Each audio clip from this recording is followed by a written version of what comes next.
Welcome to Scarf Bergara War, proudly sponsored by the Players Entrance at Covent Garden Cafe and the Royal Oak Edgeley.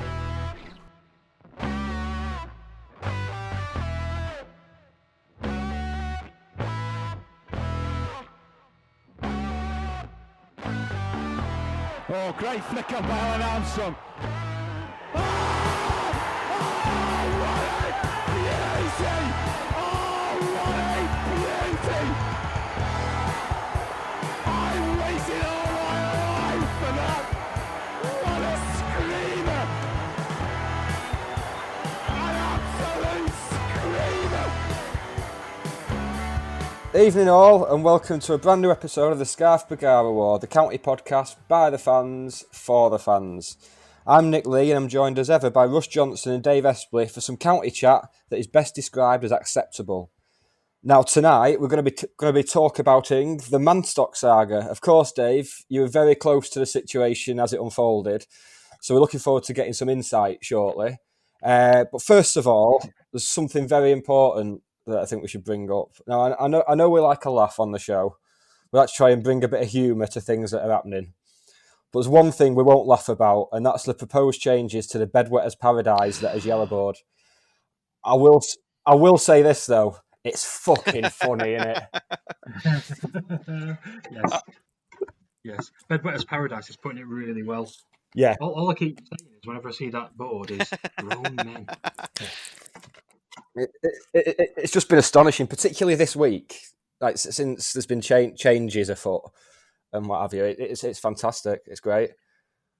But I wasn't bothered. I was just on the fence, and then I saw the caliber of people getting wound up by it, and thought, well, I'm all for a move now. Just shut it down, get it shut. So have they bowed to peer? Have they bowed to peer pressure then and changed it back, or are they sticking to the guns? No, they've shut down the old one for 3 weeks while they have a trial of the new one. What? Oh, bloody hell! I'm way behind. You can go on and do private messages, but you can't post or reply to posts or anything now, because they're trying to get people to give the new board a fair crack of the whip, which is fair enough, I think. I think is it Big Martin made some good points about the people moaning. He says most other forums would just move. Yeah, it would just be we're going, lads. It wouldn't be talking about should we go, should we have a vote? Exactly. Is it democracy? Is it? It's a pleading message board. Christ. Yeah. Just it's very straight. I mean, we've talked about when Ben Walker came on the podcast, who's incidentally the new person behind Yellowboard, but he said for a lot of people it is the first thing they check in the morning and the last thing they check at night. That's where everyone goes for county news now. So yeah. But it's the people who are comparing it to moving out of Edgeley Park to a flat pack. That's the type of thing. That's the type of mad arsery that I can't get behind. It's just no. I didn't know Ken Livingston was registered. Did you? He started making Nazi comparisons. It's like the Canadian Ken Livingston. He just can't comment on anything without bringing Hitler into it. Yeah. It's weird because normally he likes having a go at the trust. He does. And he's changed tack now and started attacking the Yellowboard admins instead. So it's a nice change. Nice way to change tack. So before we get onto the Manstock thing, have we got anything else to chat about? Anything that we want to discuss around the club? Well, we had the awards evening last week. So some notable names in there. I mean, first of all, Ian Brown, not the one of the Stone Roses fame. He won. He's Volunteer of the Year. Which is well deserved. That was chosen by John Fitzpatrick. But I thought it's a nice award, that, isn't it? It's a nice thing to have as a category. Yeah, definitely. I mean, you Player of the Year, Young Player of the Year, Goal of the Season, all the rest of it. The same for the women, clearly. But then just something for the fans. I think it's a really nice touch. Yeah, definitely. Yeah, I think Fitzy's won it in the past as well, so he's in good company there. Is Ian Brown? He works very hard on behalf of both the co-op and Help the Hatters. He's really involved in both of them, so that's well deserved. Just getting your thoughts, Russ. The ladies' managers player of the year, Hanifa Douglas. Yep. Tell us a bit about her. She's plays the number 10 role behind the strikers. She's really, really skillful, and she scores goals as well. And she's a lovely girl. She works really, really hard. So I wasn't surprised when I saw that. And she's dead down to earth as well. You know, not that these girls are famous or anything, but you know, when I interviewed her as part of the ladies setup, you know, she was like really determined, down to earth. It was just a nice little chat. So yeah, I was pleased. I was pleased actually that they did that, and I'm not sure if I've seen that before in the awards evening, that they've had the best women's player. I don't think I've seen that before. So that was a real Yeah, I think that's a new thing. Yeah. yeah, really nice thing to do. I mean, we're probably going to have our own awards night. But yeah, it was good that it raises a profile, which is great as well. Yeah, it's good. Obviously, in the whole lockdown situation, they managed to get some messages from the players and what have you. Yeah, A few video messages up there. I know it's Hanifa was one of them there. Yeah, she seemed genuinely made up with it. I think they all did. I think which just shows that I think everyone involved with the club now kind of buys into it, both on and off the pitch. They're buying into what it's about. Obviously, I think that started with the likes of Steve Bellis coming back, and then yeah. bringing Jim back, and yeah, it's just looks like the new owner wants to carry on doing the same thing. Yeah, definitely, and it all bodes well for the future, doesn't it? I mean, we were talking on the Dark Days Part 5 how oh, was it? Yeah, it was Dark Days Part 5. We were talking about it, I think, about.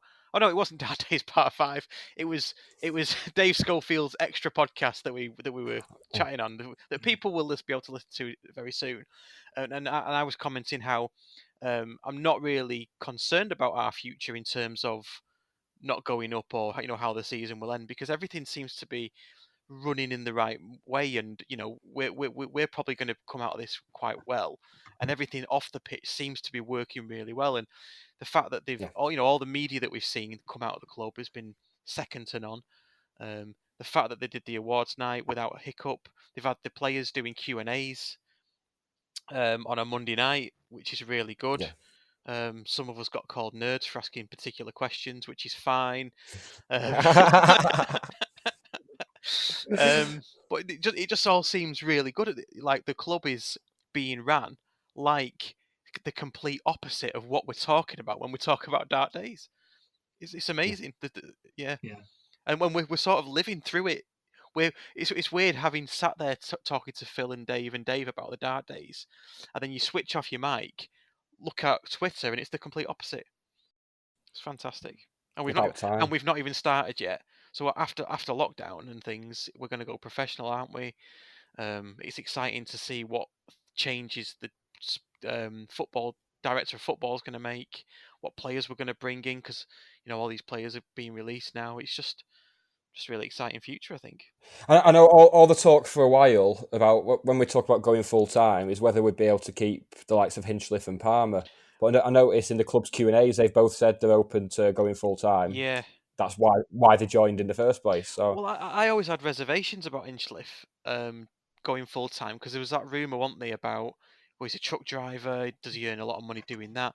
But he answered it himself last night. Well, on the Monday Q&A. He doesn't know where that rumour's come from, and yes, he would go full time. So, yeah, you know, that's. I mean, I've said before, I think, on the podcast that that was my hang up with Hinchliffe. That if he didn't go full time, you would probably look to bring a full time keeper in, who would rise with you up the divisions. You know, I don't want to sound blasé about it, but if he is prepared to go full time, then he's the keeper for me, for probably League 2, possibly into League 1, I would guess. I was going to say, I don't know what you guys think about that, but I think it's an interesting point about keepers, because I mean, you're a goalkeeper coach, so Russ, so you'd know perhaps better than anyone else. But it seems to me that the keeper position is one where you can do exactly that.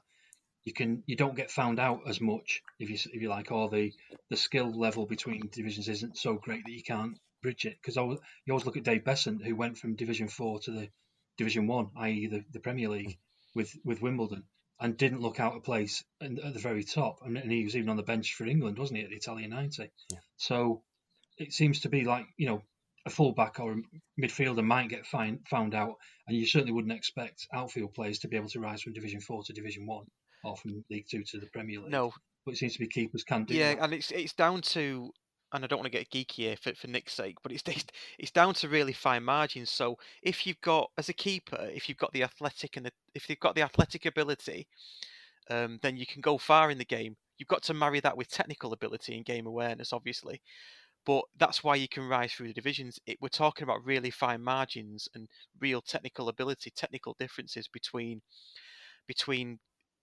taking an extra step as the ball is struck, looking for the trigger points of when the ball is going to be struck and when the danger is, and all that kind of thing. I mean, there's more to it than that. Obviously, the 360 of a keeper, but with outfield players, it's probably harder because as you go up the leagues, you have to be fitter. You know, the full time thing comes into play in that. You have to work harder. Whereas with a keeper, that you can drop those sort of things because it's not necessarily a requirement. So you are talking about real the margins get finer as you go up the divisions. Obviously, yes, a keeper of National League quality, if he does get better, and I don't know how old Inchliff is. Is he 25? Something like Oh that. no, he's in his 30s, essentially. Oh, is he? Right, I didn't know that. Yeah. So he's probably in his peak now. Yeah. So he probably could go up a division, possibly pushing 2. But it is fine margins, yeah. Question for you both. If you could recreate one sporting moment and be there doing it yourself, what would it be? Russ? Winning putt in the 1992 Open Championships to replicate Nick Faldo. Golf then? Yeah, obviously. Yeah, I don't know, it's not my thing. But you, Dave?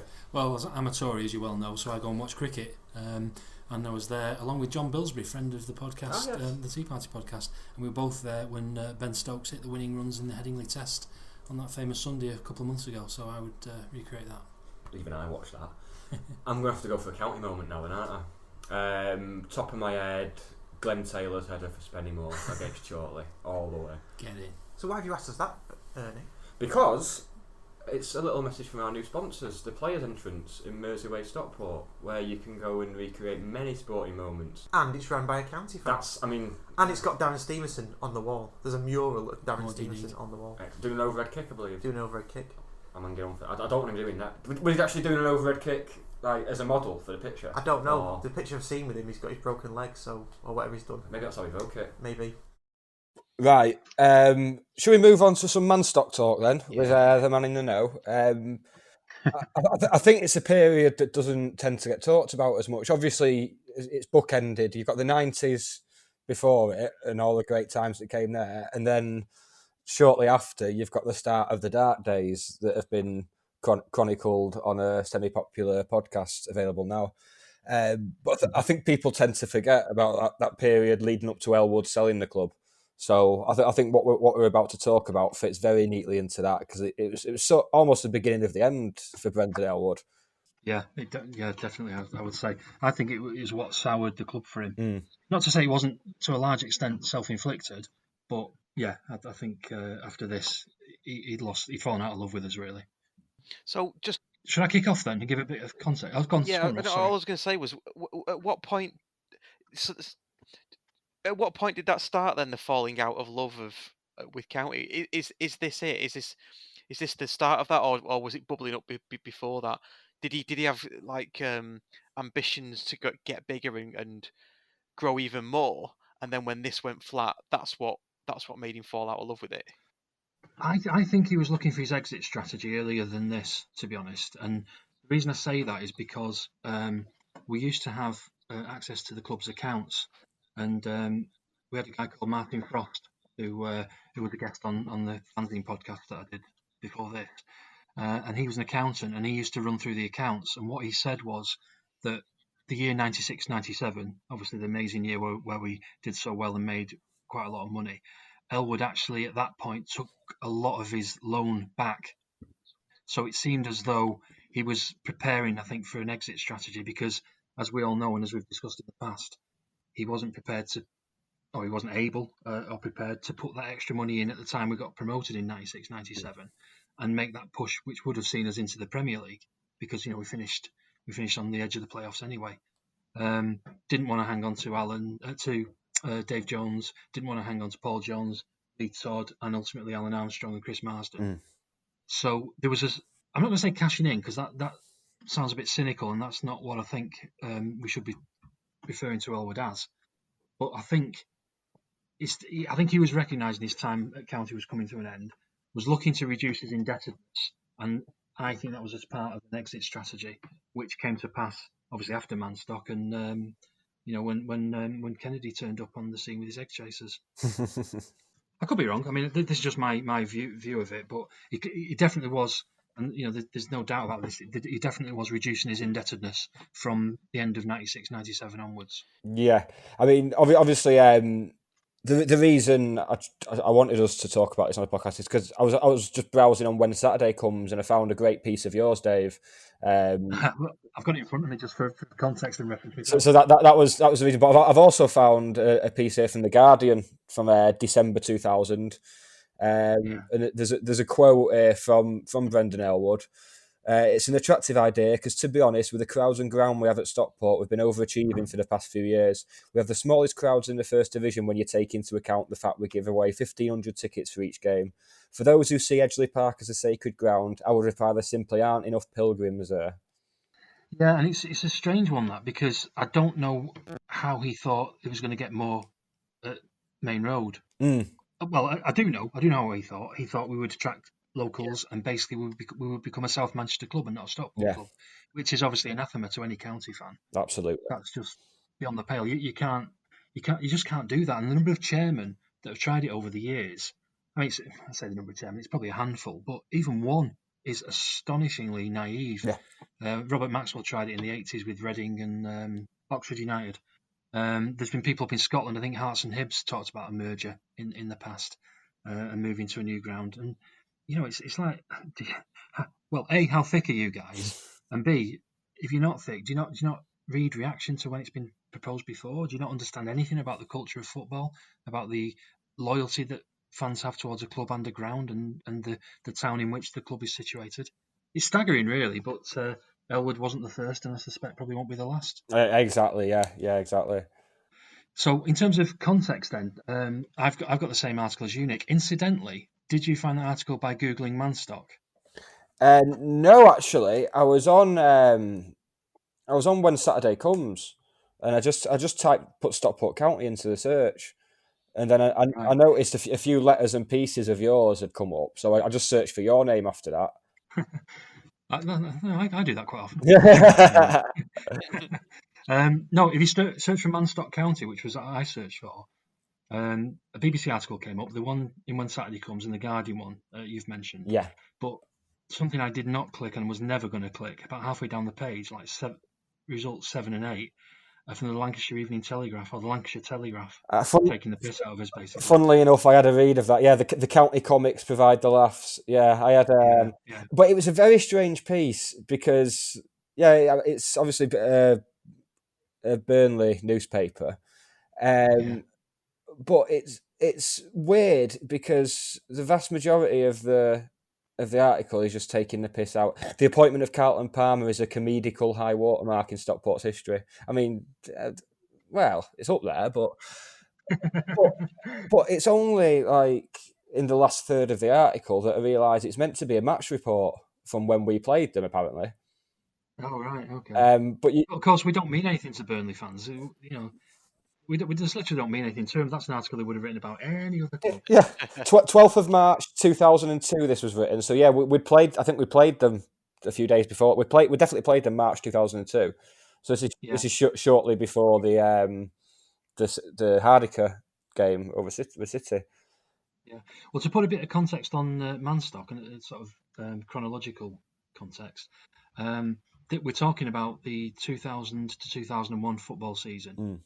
I know this because around that time a company used to produce at the end of every year a book called Survival of the Fattest, which was a series of articles written by fanzine people for every club in the league, and they did them every year.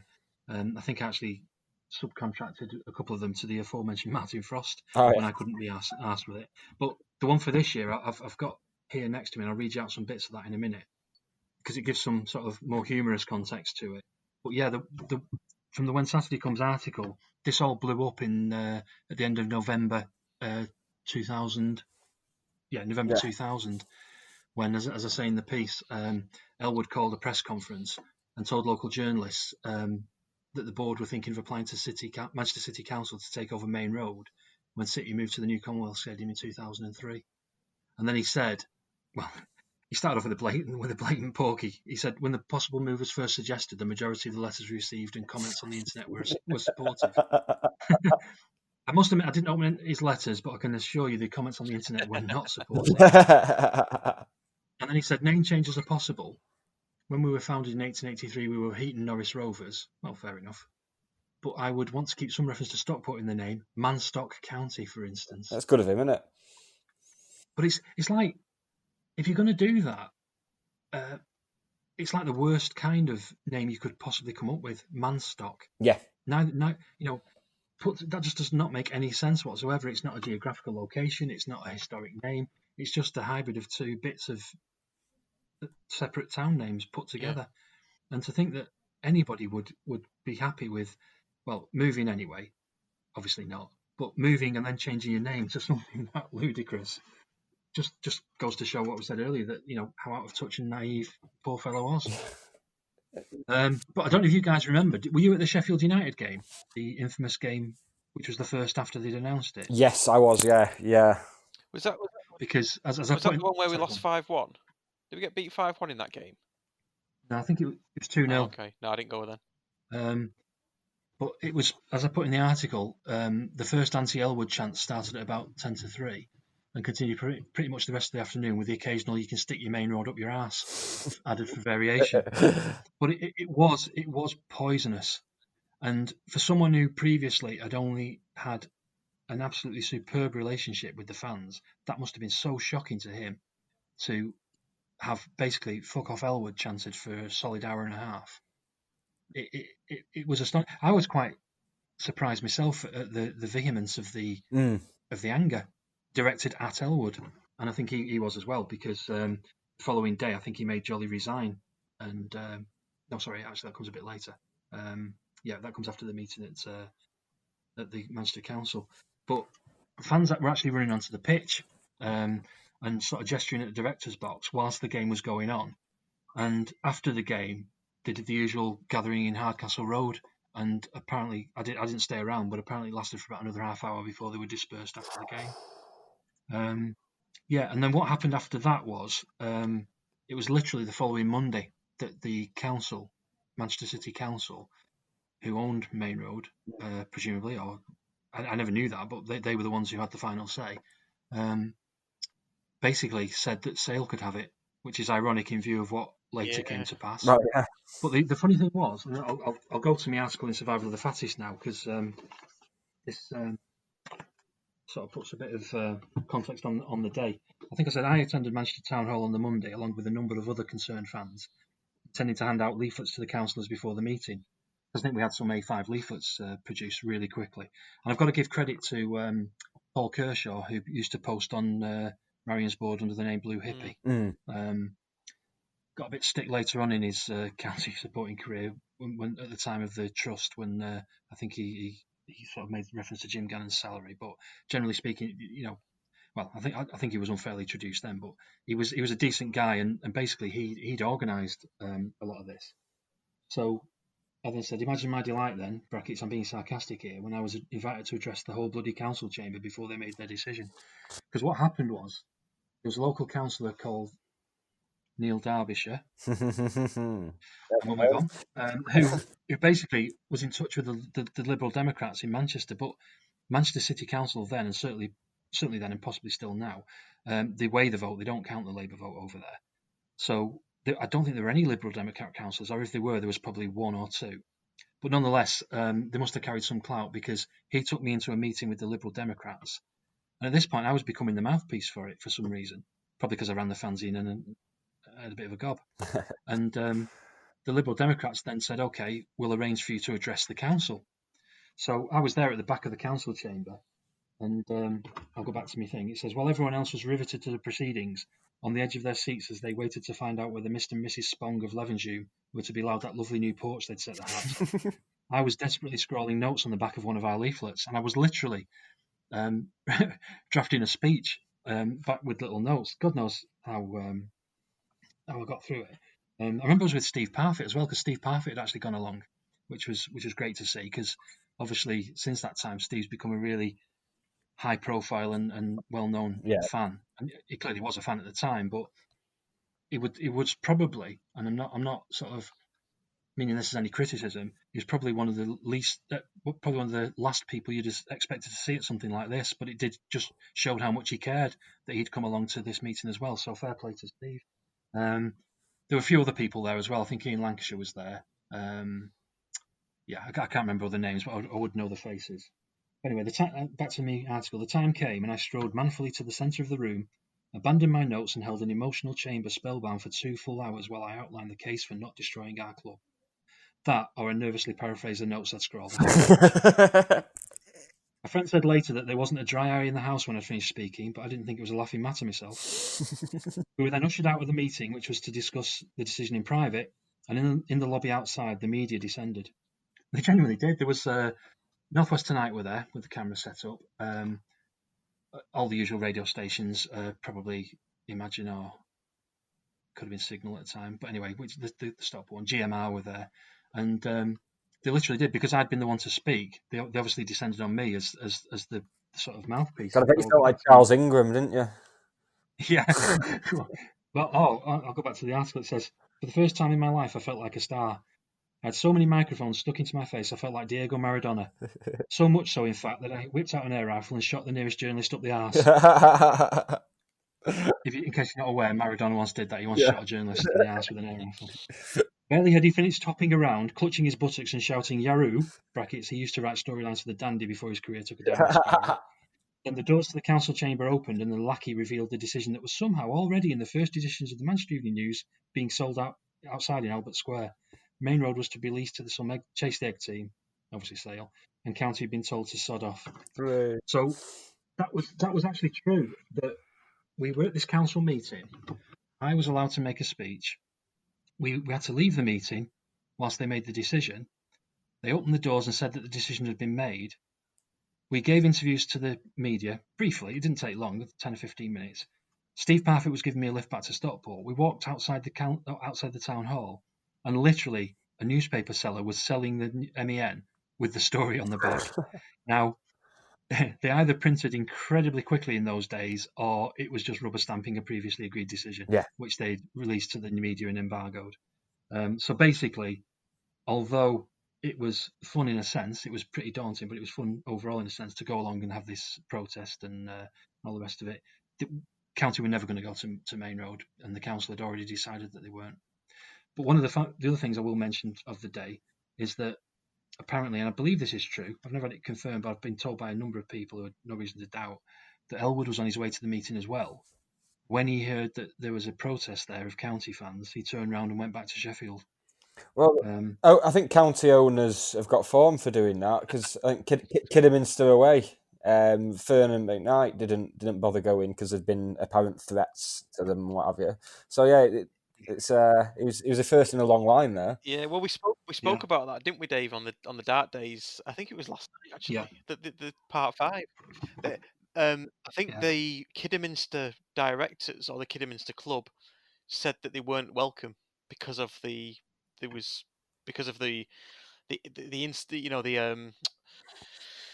what's the word I'm looking for? Potential for trouble. Yeah, the clusterfuck. Yeah, the potential for trouble that it would incite. So yeah, we spoke about that. Do you know what, Dave? Right, you know when Nick said, "Oh, we're going to do this Manstock episode," I thought, "Oh, great," because I don't really know much about it. And then when you said, "Well, I was part of it," I'm sat there thinking, and I've thought it since we mentioned that we were doing this.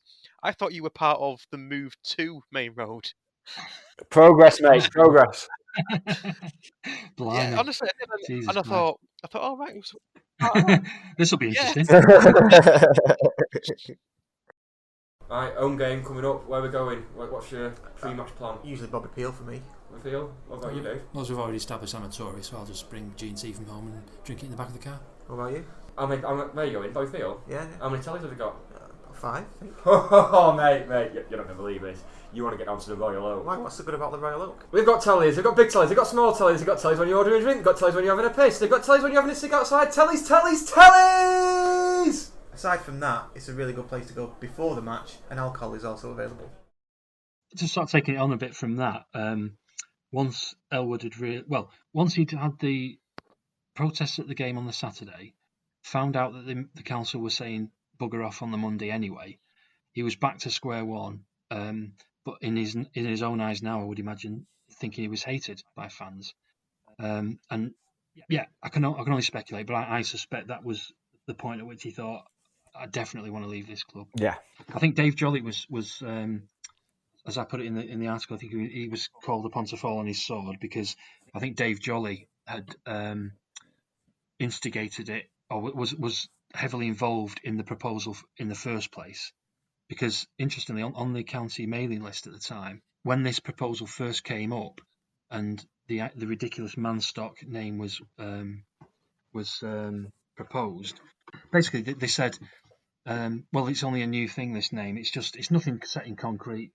It's just an idea. It doesn't have to be part of the move. We don't have to change the name, because obviously that was the thing that a lot of people had really. I mean, moving to Manchester is ridiculous anyway, but given the choice between the rock and the hard place of moving to Manchester and also being called Manstock, Manstock probably just edges it in terms of shitness for fans. Yeah. But we did some digging on the mailing list, and we found that did a Whois look up on the internet, and the domain names www.mancounty.com and manchestercounty.com had actually been registered back in May. Don't forget this was November. So what's that? A good 7 or 8 months, 6 or 7 months before, and that was before Jolly had denied on radio that a name change was on the cards. So it had clearly been going on in the background. And what makes it even worse is that Steve Johnson, you'll know him as Mozza, was part of a fans group that regularly met Jolly. And I can't remember the exact details, and I won't speculate because I wasn't part of the group, but they made clear to him that something like this would never, ever fly and shouldn't even be considered. So in a sense, he's no longer with us, Dave Jolly, and I had some dealings with him. I always found him a nice bloke, and I think he was a nice bloke, although he was called upon to do some, not nice things like this on behalf of Elwood. Yeah. But it was bizarre and it was absurd. And I think Mike Partridge was a longer term fan, because obviously Dave Jolly came into the club with Brendan from Sheffield, whereas Mike, I think, was a Stockport guy, and it's all water under the bridge to a sense. So I don't really want to harp on too much about their own role in this, but it was bizarre that anybody would think any aspect of this would fly. Moving to the ground, changing the name, any of it. Yeah, I do wonder if it had happened. I wonder how many fans would have been held on to, because apparently there's Wimbledon fans who moved over to MK. I don't know what exactly that number is, but I just, that's peculiar to me. But I do think there's some among our fan base, a small number, who would have gone, yeah, right then, yeah. Yeah. You can sort of debate how many. I mean, at the time we were championship. Yeah, we were championship, weren't we? And what were we averaging? About 7,000 or 8,000. Yeah. Home ground. I think you'd have been lucky to get 500 going. Might be a bit on the low side, but it's no longer county, is it? County ceased to exist in my mind. The legal documentation would say it's the same club and they hold the same golden share in the Football League, and they've just changed the name and moved the ground, and clubs do that, but it wouldn't have been county.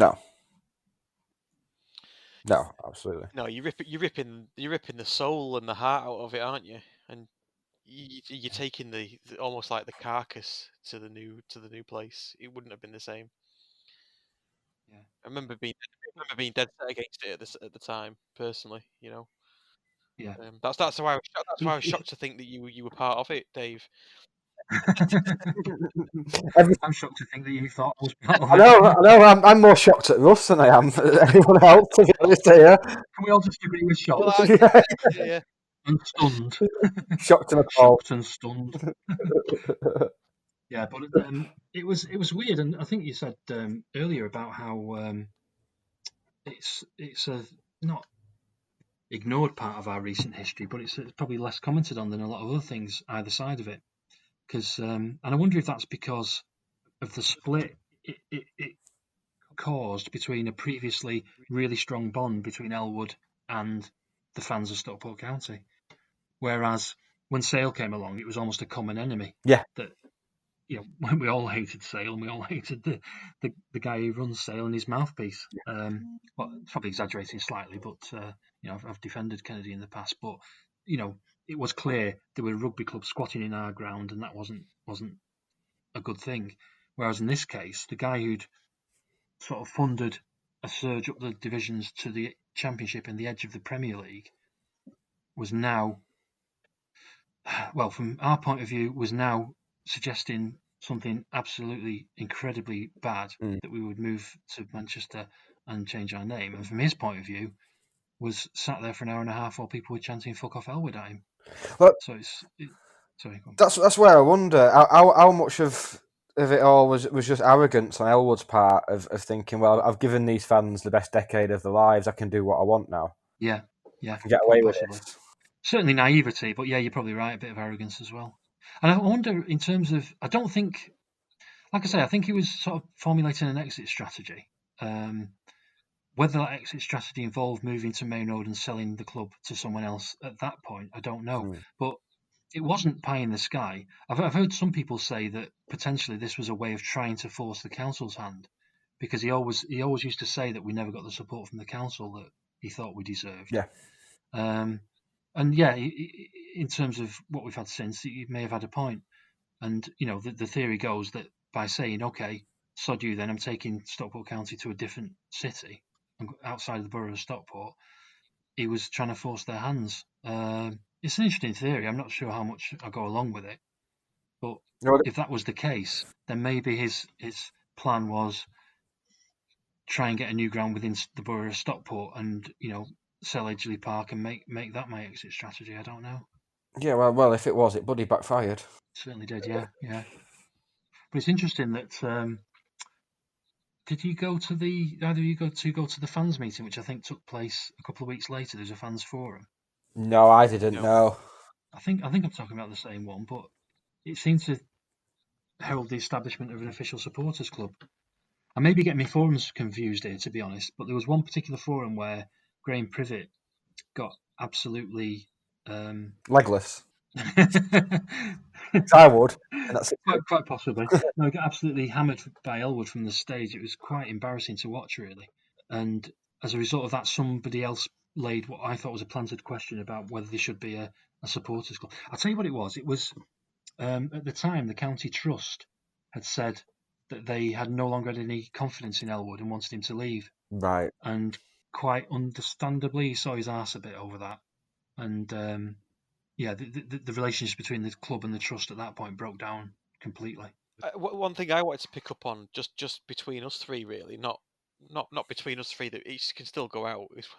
But I mean, I've been involved in the supporters trust and the co-op for a long time.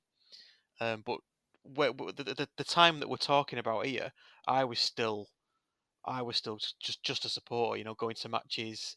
I only really got involved when the dart days started to come along, you know, the proper dart days. So you sort of, it's good that you predate us with that. I don't want to allude to your age or anything, but you know, it's good that you've got that knowledge that predates what that, because I was at that point, I wasn't even thinking about supporters clubs or, you know, protests or anything like that. It was news in the paper to me.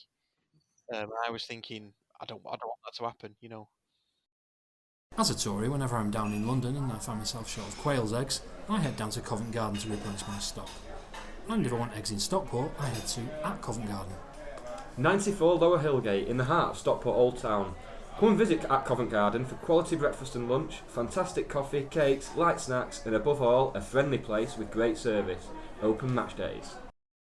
Yeah, I've got the bit now about the forum, because I said, to sort of sum this up again, I'm back to my article in the book. Dave Jolly resigned and Brendan Elwood agreed to meet the fans. Even that concession, though, was cocked up. After first agreeing to meet a small group who were democratically elected at a meeting of the Independent Supporters Club, and I think that was the famous meeting that took place in the top room of the Florist. Oh yeah, because I remember that meeting. It was where I met David Conn, and the Guardian investigative journalist who's quite high profile now. Yes, I know David. Yeah. does a lot of good stuff. And he was there. He was at the meeting as well. And said one or two things about Elwood and Jolly, which I won't repeat. But I said, so they elected a group then to meet with the club at that meeting. And then the chairman said he'd have after that. He said he wouldn't have the meeting after all. He'd have a full public meeting instead. Pretty fair, you might think. Well, yes, until you realise that you used the meeting to badmouth both the Independent Supporters Club and a member of James Gannon's testimonial committee. I think that was Graham Privet that I was referring to there. Make a number of claims about the future of the club and the ground which were manifestly inaccurate, manifestly untrue. Many of us left the meeting shaking our heads at what we just heard. Yeah, and it then goes on some stuff about supporters direct. So yeah, it was that. There was the fallout from it was that we had this meeting where, that the Hatters Independent Supporters Club. Sorry, my mouth's running away with me. My brain's struggling to keep up. Let's try again. This was before the days of the trust. This is when the Hatters Independent Supporters Club were a thing, and they had branches. I think there were a handful of branches. They were in Bollington. Yes, the Hatters, yeah. Yeah, or the Haters as they were called, because someone in the bank mistranscribed their application, so they became the Bollington Haters.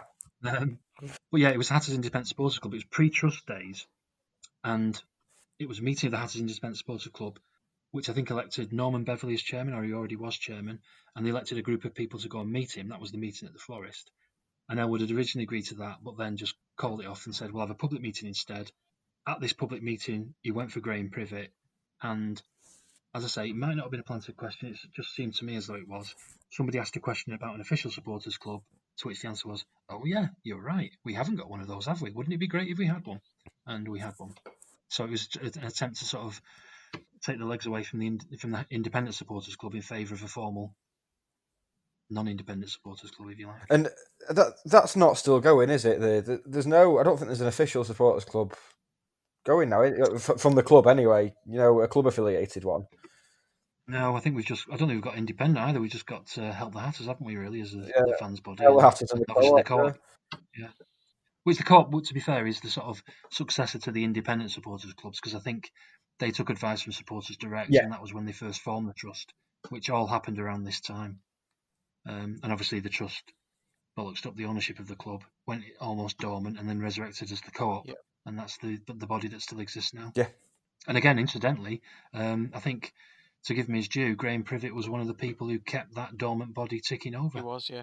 I remember being absolutely appalled by the way he was treated at that forum. It just seemed to be he was the scapegoat, and it was, like I say, it was embarrassing. Not on Graham's part, I'd emphasise, but just embarrassing to be there and think, what's going on here? This is awful. After what's gone on in the last couple of weeks, this is dire. Yeah, I think I've said it before as well. Graham was part of that, and then it grew again, the co-op, but then very quickly it shrunk again around the time that City won their first Premier League. Was that 2011? 2012, yeah. 2012. So it shrunk again back down to 3 people, and then grew again. So it's kind of ebbed and flowed. I think I said it on another podcast. Yeah. It went down to, so Graham left, so he was still around and he was still advising us. So I was still talking to Graham, and it went down to Mary McGee Wood, myself, and a chap called Mike Davies, and then we had more. Right. Then we kept on the canvassing. Steve Gibbon was part of helping us grow it again. Getting flyers done and things, and we had another sort of big push to get people on board, because they realised that with Dave Schofield's help, that's, we set up the Guardian account and the community of asset of community interest, community of asset value. Yeah, all that malarkey for Edgeley Park, and then it grew again. So that's when we got a full plethora then of board members, which was Billy Byrne, Lee Townley, some other guys that I can't remember the name of, but they're all well known. Dave Marchbank, yeah. Pete Towie as well was one of them. So all those guys came on and sort of grew it again, and now it is what it is, which is good. It's funny, I think, if you look at the history of supporters organisations, independent supporters organisations / trusts / cooperatives at county, it's actually we've done quite a lot right. the time we're talking about now with Manstock was pre-trust days, and as I say, it was independent supporters clubs. But and I know we were riding high as high as we've ever ridden in our history. But we had an independent supporters club that was big enough to have 4 or 5 different branches. I think there was one in Reddish, one in Bollington, as I said, and then that sort of transmuted into the trust, which ended up owning the club. And we've been there in terms of the mistakes that were made, and what sort of the things that saw us going to administration. And then the co-op, as you just mentioned, that was sort of dormant but then resurrected, has achieved the asset of community value. And then the Guardian Fund with what's in it now, about 70 or 80 grand. Yes, yeah. Yeah. So those 3 things on their own, owning the club, yeah, okay, we'll overlook cocking up the ownership, but securing the ground as an asset of community value and then raising a fund of that amount at a time when the club, it was struggling on the field, but it was didn't seem to be in serious danger of going bump off the field.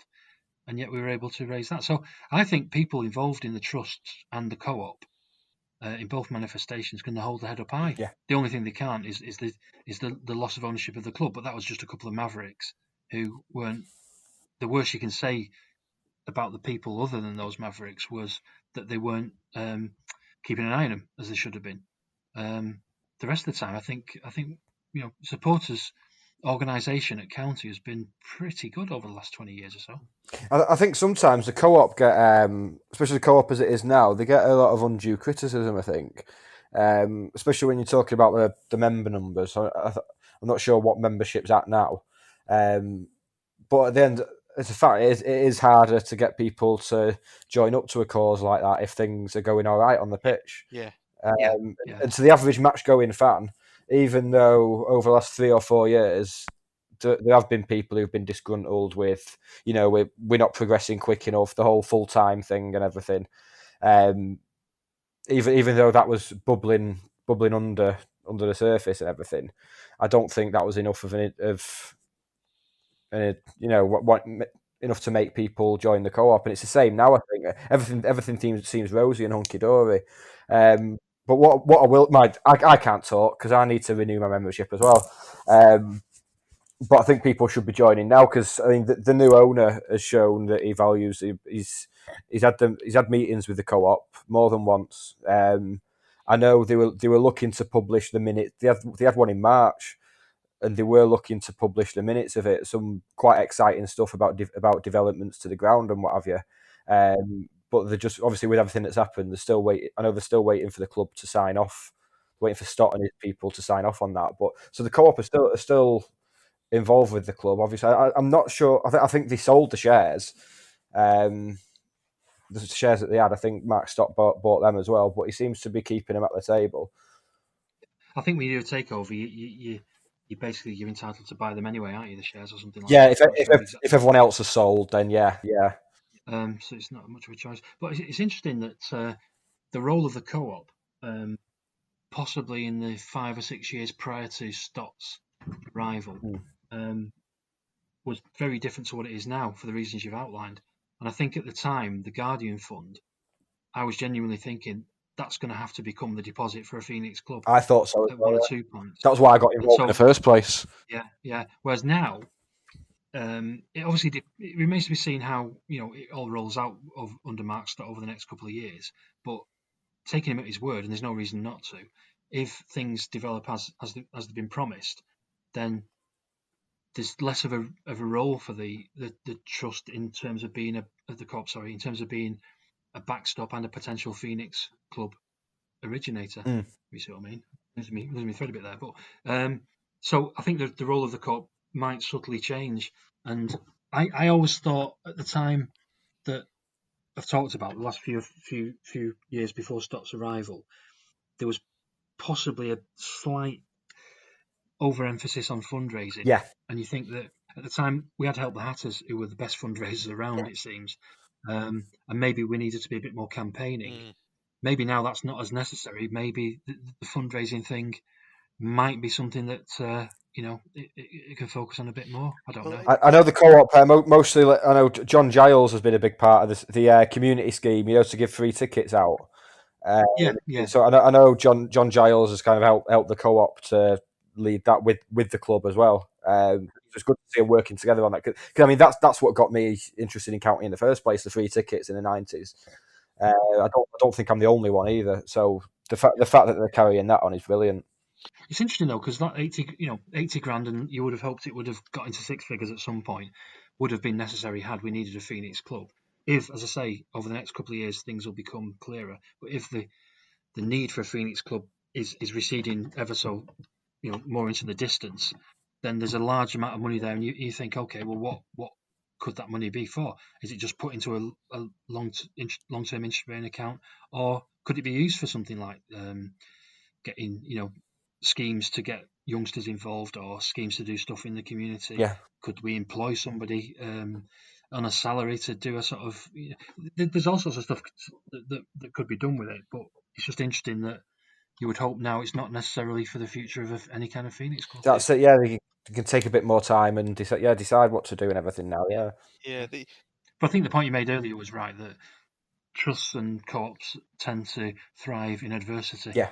And when there isn't adversity, I would imagine co-op trust membership will just bounce around at probably what it is now, if not slightly lower, because people wrongly don't see the need. But that's it. So I've got so much going through my head here to comment on. So when I first joined the co-op, I did it for the right reasons, because I wanted to invoke change, because we were going through some shit, dark days. There were changes that needed to take place, so I got myself actively involved in the co-op. We did that fundraising. We started the fundraising. I think I did the county charity cycle, organised that, and we raised whatever it was for St Anne's Hospice, and £9 grand for I think it was £9 grand for St Anne's Hospice, £4 grand for the co-op. So we started to get ourselves embedded with the club. But for me, the people that were going into these meetings with the club weren't asking the critical questions. It was almost like we were more interested in fundraising. Exactly. I think you did right. That's the impression I got from the outside. Yeah, and that was partly the reason why I started to move away from it, because I spent some time in the co-op. All dead nice people. You got the likes of Billy Byrne there, who he's not backwards at coming forwards. He'll ask the critical questions, but for some reason, and maybe it was they were going in the meetings and they were getting asked, well, don't mention this, don't mention that kind of thing. We'll tell you this in confidence. Don't tell it to your membership. I don't know, but it seemed to me that the notes that were coming out weren't the critical answers to the critical questions. It was, should we? And every time we got together, it was, what should we do? What fundraising things should we do next? What fundraising things should we do next? Which is fine now, like you've just said, in a time when you don't necessarily need the backing, the cushion of the rainy day fund. But I actually think that this is the time when we need to start getting more involved in that, because Mark Stott has come in and is showing really, really good objectives and a vision, which is fantastic. Can't knock it. But how long will Mark Stott be involved with county? The fans will be involved forever. Yeah. Whereas Mark Stott probably, well, we know he won't. It'll have a lifespan, won't it? So why not keep on the fundraising, because now's the right time. We don't need to ask the critical questions because nothing's wrong. Keep on the fundraising, keep on building that cash up, get the kids in, spend it on, like you just said, Dave, maybe someone on a salary to do some work, the bits that the club don't want to do, perhaps, where there's gaps in sort of fan engagement or whatever it is, and build that up. And then when things do come crashing down, we'll be in a better position than when it happened last time, if it ever does crash down. Yeah. That's really interesting to hear that from someone on the inside, that you from the inside thought there was an overemphasis on fundraising as opposed to asking the right questions. And the Dark Days podcasts have shown how critical those questions that weren't being asked were. Yeah. Had they been asked. It's partly the reason why I left. It's partly the reason why I left, because I just thought, well, we're not doing what our membership want us to do. Yeah, we should raise money, but you've got to ask the critical questions, and I just felt that wasn't happening. We're in Division 6 part time. Things weren't rosy. Interestingly, I went to a supporters direct sort of day where they were teaching us, the ins and outs and the processes and the sort of the governance around being in a cooperative or being in a trust. And there was fans from Wrexham there. There was fans from Rochdale, Blackpool, FC United were there. Got to know them pretty well. They gave us quite a lot of advice. Blackpool were there, and Blackpool had just dropped out of the Premier League. They were second in the Championship or third, something like that. We went round the table and they told us, these two lads, they said, we're really unhappy with the Oystons. They're going to run us into the ground. We can see it now, so we're starting up our own independent trust because the one that's at the club isn't doing what we want them to do. And we all scoffed at the table. Do you know what I mean? I was like, what? You've just received a parachute payment. You're third in the Championship, and you come into something like this, and you've got Stockport, FC United, Wrexham, Rochdale. Yeah, and you're playing People's Front of Judea games with yourself. What they knew, they absolutely knew. So it doesn't matter what Absolutely, it doesn't matter what position you're in. There's always room for this kind of cooperative, and all the lessons we've learned as well. There's no club in the country that have been through what we've been through. I don't think specifically. So all them lessons should be learned, and now's the time to grow it. Is my opinion. It's a good point, and it's interesting what referring back to Dave Schofield, who obviously we did the Dark Days podcast with. I don't know if he's still an advocate of this, but certainly at one point he was an advocate of using that money to buy an asset. Yeah.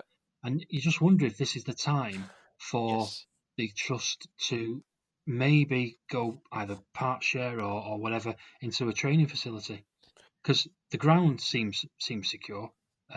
That's exactly what I'd go for. Either a training facility, or if that's that's something the club have already got in hand, then some sort of fan zone kind of area for match days. That's a belting idea. Some sort of bar or pub or something. I'm sure there's plenty of space on Edgeley and round Stockport. There's vacant stuff on Underbank, the market, and anything like that. But I think you're both right. It is the time for them to look at investing with it. Yeah.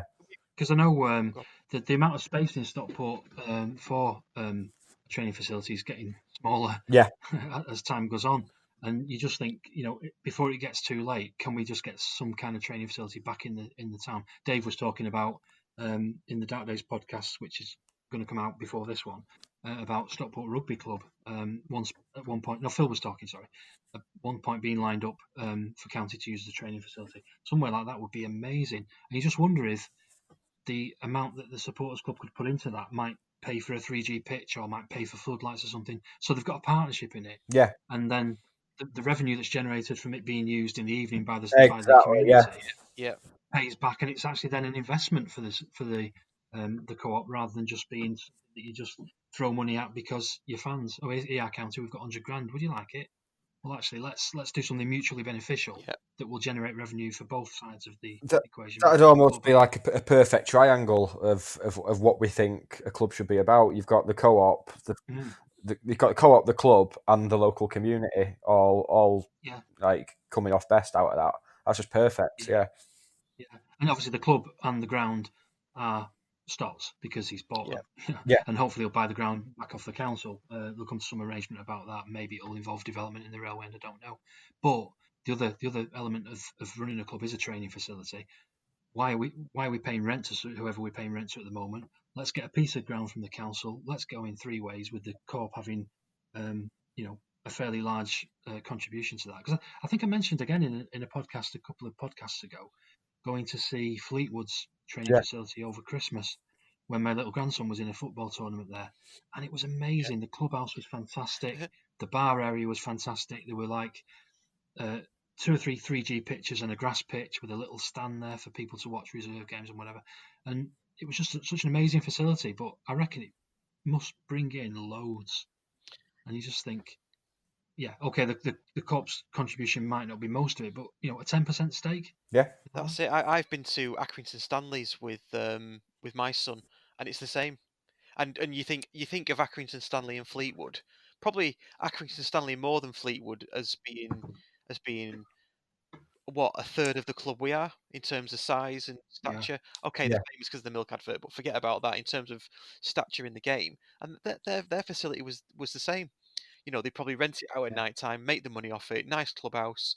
It had cafe facility, all that sort of thing. Seats, like you say, indoor bit in case the weather was bad. We're miles behind in that regard. What they could do with that then, they could, even if they just start small, they could do something like they've got a power league, you know, function room and everything. They can bring back the kids' county birthday parties that they used to do and everything. Just look at Woodley Sports, where the ladies play. Yeah. Again, that's another place I go to regularly.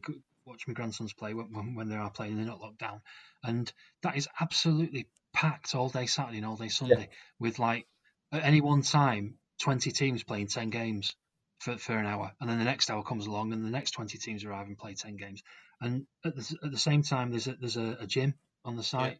There's a function room. There's you know, I mean, I don't know, but I'm assuming Woodley makes a hell of a lot of money for whoever the owners are. And, you know, something like that, owned by county in partnership with the co-op, just might be a really good way forward. Yeah, that'd do for me. I'd be very happy with that. Yeah, I also like the idea of the fan zone, sort of like accessible to everybody. No dickheads allowed. Yeah. Pre-match entertainment. That's There'd be like bands on and stuff like that. You know, it's similar to what City have got, the whole City Square thing. I think that's brilliant. That sort of like a watered down version of that with the kids area as well, because getting the kids in is massive, isn't it? You know, you all those free tickets you get in. If there's a place for them to, I know there is now, but it's pretty much a bar with a sweet stall, and I know the sweet stall does really well. And I take my lad to that every match anyway, so you know it's really good. But imagine something dedicated for them, where they can actually, you know, it's there, it's set up for them. It's geared towards the kids, families, that kind of thing. There's stuff for them to do, and like take a penalty against Ian Ormson or whatever, you know. Yeah, that kind of thing, because you know, I get the feeling that we hand out these tickets, and I don't know what the sort of the fishing rate is of catching these kids and the parents, but I always see a load of them leaving early. Do you know what I mean? Especially if the game's not going. Yeah. So I know a lot of people. That was where a lot of the complaints about the catering have been coming from. Like over the last 2 or 3 years, that's something else the co-op have led. Like trying to hold the caterers to account and get that sorted. But I know a lot of it's all well and good saying to adults, "Well, just eat before you go or eat when you get home." But at the end of the day, kids are sat there in the cold for 90 minutes. They're going to want something to eat, and half the time they've not even got anyone serving in that stand. So it's not really geared up for kids either, is it? The food. Let's be no, honest. not in the slightest. Yeah, it's so cheap to put right, wouldn't it? I mean, I don't know what the kids earn who do the serving, but you know, obviously you'd hope it's living wage at least. But for what, 3 or 4 hours, you know, if you've got time either side, it's going to be what, 40, 50 quid. The thing, well, bloody hell, you'd rake that back in sales. I think the problem is the amount of times I've gone to that bar under the Cheadle where the kids' sweet shop is and everything, and half the time they've not got enough staff because with it being a Saturday afternoon, it's just casual 0 hours staff. So if they go out and get pissed on the Friday night, half the time they think, well, I can't be asked going in tomorrow for the sake of 40 quid. So they just seem to be constantly short staffed. That's the company who do it. Hopefully that I know the Cheadle End's being looked. There's work going on this summer in the Cheadle End, the hospitality bit and the concourse and what have you. So I think I'm right in thinking that the caterers contract's up this summer. So hopefully we'll never have to get any of their substandard offerings again because it is shocking. Yeah. But talking about the co-op and the role of the co-op, there in itself is a little role, if you like, amongst all the others, making it clear to the new owners how bad things are. Yeah. And you know, everyone knows that they're incredibly bad. So, okay, liaise with the co-op, discuss with them, talk about how we can put it right. Yeah. You know, get a solution that's suitable to the fans. They are the fans' voice. That's the way I see it. They should be relaying all those messages in those meetings to the board at county. Yeah. All the nuts and crannies, all the little things that we complain about, they should be doing all that. Yeah. Bird shit on the seats. Bird shit on the seats. Yeah, let's give that a mention. In fact, it's probably a good time actually to mention that we have got a You resident. beat me to it. We have got a resident blogger that is joining us at the Scarf Bergara War. It's Dave Long. He crashed our site, so he's got his own site that he's blogging on, and some really good articles on there. So we'll definitely tweet those and get those on Facebook. Now, when you when you first said that we should get a guest blogger involved, I was picturing some like fat bloke who lives in his mum's basement, has got like his knobs all orange from the what's it and stuff. So I was very pleased to see that you got Dave Long on board. Very pleased. Yeah, and not some alt-right sad case who is scared to go out. yeah. Prison Planet, is he called? The guy on Twitter? That's the one. That's what an oddball. Oh my word. Yeah. What have we learnt today, Russ? I'm shit at this bit. I haven't been right. Right, that's why I asked you. We've learned that you like dropping Russ in it. Yes.